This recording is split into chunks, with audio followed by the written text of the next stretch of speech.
We're seeing a lot of people come to us talking about pre-Thanksgiving angst. Absolutely.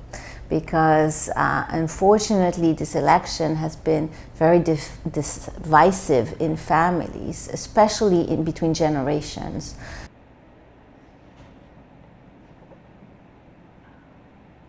So families are coping with that disagreement by either having rules, which is we're not going to talk about politics at the table because we know that we don't agree and I love you very much, but I don't want to bring this to the surface. Or you have the other polar opposite, where family members are passionate about changing one of the family members. And then this is where it gets very tense. But they feel an obligation to themselves, to the country, to actually try to convince the other person that they're not seeing it right.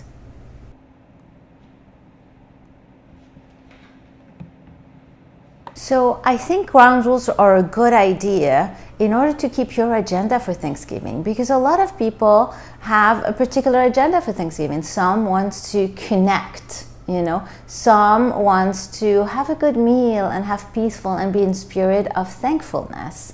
And so connecting on politics, because politics can be so divisive, will create conflict, anger, frustration, tension, and that totally derail you. Reframing, Chapter 7. And accusatory. So what people have been doing, they've been thinking, okay, I'm going to come up with a few strategies. The first strategy is I'm going to tell my family, I am not going to talk about politics. I respect your view. I respect mine. I want this Thanksgiving to be, fill the blank, about us connecting, about us being thankful for having each other. Okay.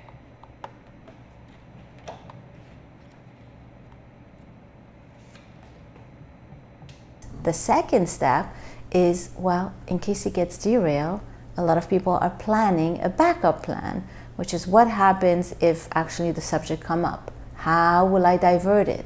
What will I do with it?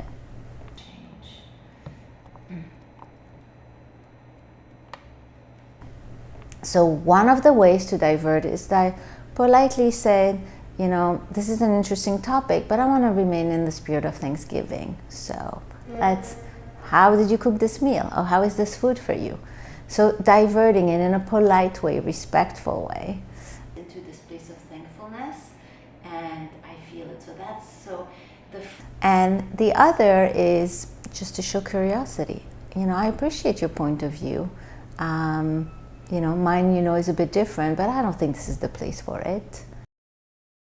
Then the second communication is, okay, somebody took it there somehow. Then have you prepared what you're going to say? Prepare what you're going to say. You could say something like, that's a great conversation, but let's keep it to the spirit of Thanksgiving. And the last and third one is, what do you want out of this Thanksgiving? Keep that in mind the whole time. Some people really want bonding. Some people really want, enjoying the meal. So you want to keep that as your agenda throughout and remain attached to it and bring everybody back to it and state it very clearly, basically.